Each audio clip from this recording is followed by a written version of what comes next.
नमस्कार दोस्तों, आप सभी का स्वागत है टाइम्स न्यूज़ में। भारत आज कोरोना से लड़ रहा है। समस्त दुनिया कोरोना से लड़ रही है। कोरोना अपनी जकड़न ढीली नहीं कर रहा और लोगों को जकड़ता जा रहा है।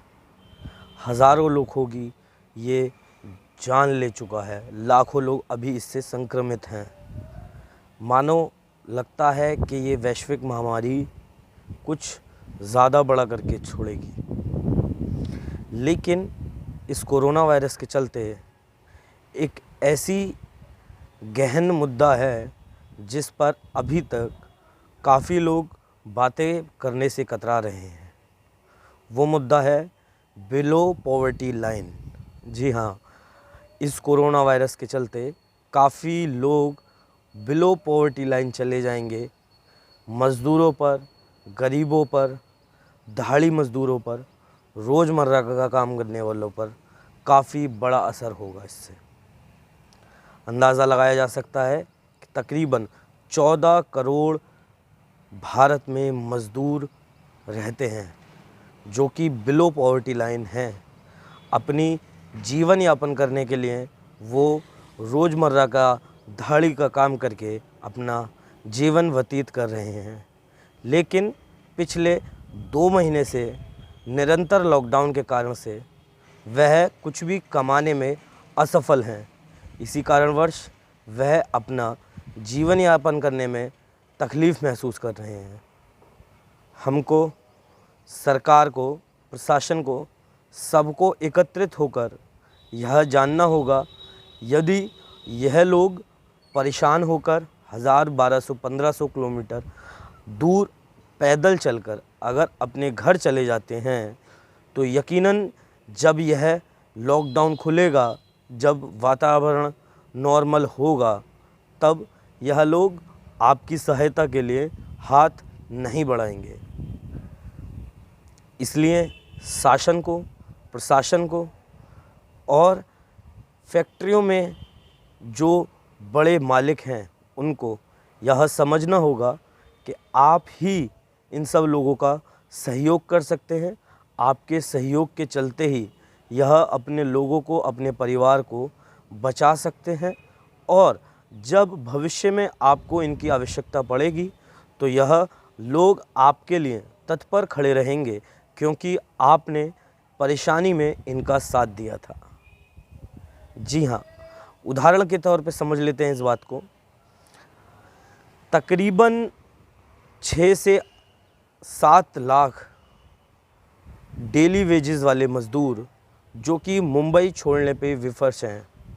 काफ़ी लोग पैदल चलने को तैयार हैं, काफ़ी लोग साइकिलों से जा रहे हैं। गाड़ी जो सरकार ने मुहैया कराई हैं उनसे भी, ट्रेन से, बस से, सब लोग हर प्रकार से, जिस प्रकार से जाया जा सकता है उस प्रकार से वह अपने घर, अपने गांव पहुंचने की सोच रहे हैं।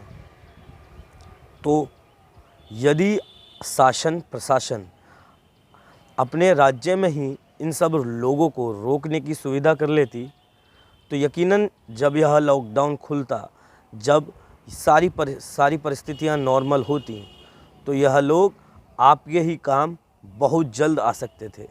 परंतु जो बंदा परेशानी के चलते 1 हफ़्ता, 15 दिन पैदल चलकर 1500, 2000 किलोमीटर दूर गया है, तो इस बात की क्या गारंटी है कि वो जल्द ही आपका काम शुरू होते ही वो आएगा। इससे छोटे स्तर के कारोबारों पर काफ़ी फ़र्क पड़ेगा, बड़े स्तर के कारोबारों पे भी फ़र्क पड़ेगा। मज़दूर काफ़ी परेशान हैं, वह अपने गांव जाने के लिए मजबूर हैं। यदि सरकार, प्रशासन और छोटी बड़ी फर्म इन सब का सहयोग करती, इन सब को रोकने के लिए व्यवस्था बनाई जाती, तो आज शायद जितने बड़े स्तर पर पलायन हो रहा है शायद वो ना होता। शायद जितने लोग आज परेशानी झेल रहे हैं शायद ना झेलते। लेकिन हमको यह समझना होगा कि हम सब एक ही परिवार के लोग हैं। हम सबको एक दूसरे की मदद करनी होगी। सभी लोगों को आगे आकर इन लोगों की, गरीब लोगों की, मजबूर लोगों की सहायता करनी होगी, ताकि भविष्य में जब आपको इनकी आवश्यकता पड़े तो ये तत्पर आपके लिए खड़े रहें। रही बात बेरोजगारी की, बेरोजगारी का स्तर निरंतर रूप पे बढ़ता जा रहा है, गरीबी निरंतर रूप पे बढ़ती जा रही है। यह बहुत गहन मुद्दे हैं जो कि भारत को आगे बढ़ने में रोक सकते हैं। जी हाँ, यदि किसी देश में इतने बड़े स्तर पर गरीबी हो, इतने बड़े स्तर पर बेरोजगारी हो, तो यकीनन उसको आगे बढ़ने में काफ़ी दिक्कतों का सामना होगा। यदि आज भारत में गरीबों की संख्या कम होती तो आज सरकार इस पेंडेमिक से लड़ने में वह पैसा ज़्यादा से ज़्यादा उपयोग करती, ना कि उन गरीबों को राशन पहुंचाने में, खाना पहुंचाने में, उनकी व्यवस्था देखने में खर्च कर रही है।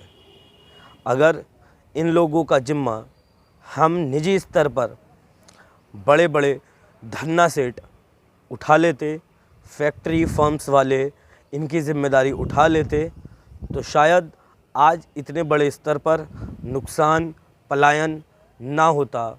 आज कितनी समाचार आ रहे हैं कि अलग अलग रास्तों पर भूखे प्यासे चलते लोगों की मृत्यु हो गई।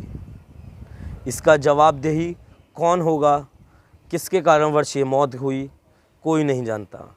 लेकिन सिर्फ इतना जानते हैं कि यह मौत सिर्फ भूख से हुई है। सभी पोस्टमार्टम्स में डिहाइड्रेशन का सवाल उठा है।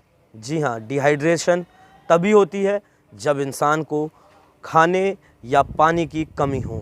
भूख प्यास के साथ निरंतर चलना 1000 किलोमीटर, 800 किलोमीटर बहुत है दर्दनाक, बहुत ही भयावह कंडीशन हो सकती है। हम आप लोग इस बात को समझने में असमर्थ हैं, क्योंकि जो जिस इंसान पर बीतती है वही जानता है। हमारा आप सभी से अनुरोध है, सरकार से भी अनुरोध है, सभी बड़े लोगों से अनुरोध है कि कृपया एक हों, राजनीति को परे रखें। राजनीति करने के लिए भविष्य में आपको बहुत समय मिलेगा। आप सब समय समय पर हर मुद्दे पर राजनीति कर सकते हैं, परंतु अभी यह समय नहीं है जो कि हम राजनीति कर सकें और अपने लोगों को ऐसे मरते हुए देख सकें। सभी राज्य सरकारों को एक होकर काम करना होगा, मज़दूरों को अपना ही समझना होगा। काफ़ी राज्यों की तरफ से खबर आ रही है कि वह दूसरे प्रवासी मज़दूरों को गैर समझकर अमानवीय व्यवहार कर रही है, उनको दूसरे राज्यों के बॉर्डर पर छोड़ा जा रहा है और जिम्मेदारी से पल्ला झाड़ा जा रहा है। यह साफ करता है कि राजनीति कितनी अहम है। आप राजनीति छोड़कर सभी दल एक हो सकते हैं, सबको एक होकर लड़ना होगा।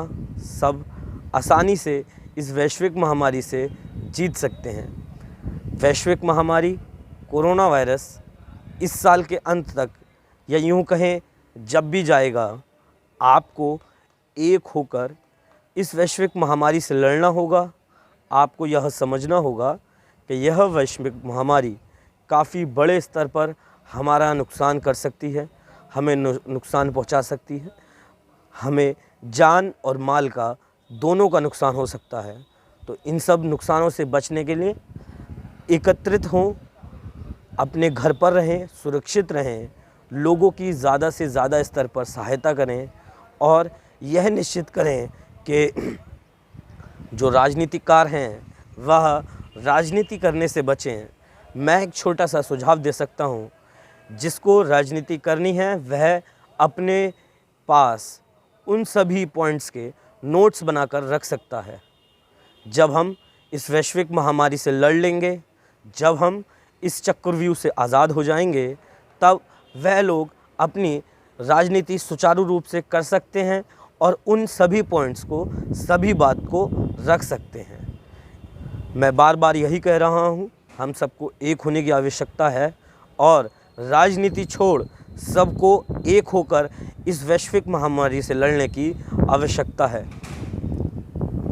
आशा करता हूँ कि ये रिपोर्ट आपके काम आएगी और इस वैश्विक महामारी से लड़ने का सहयोग करेगी। सुरक्षित रहें, घर पर रहें, लोगों की मदद करें। धन्यवाद।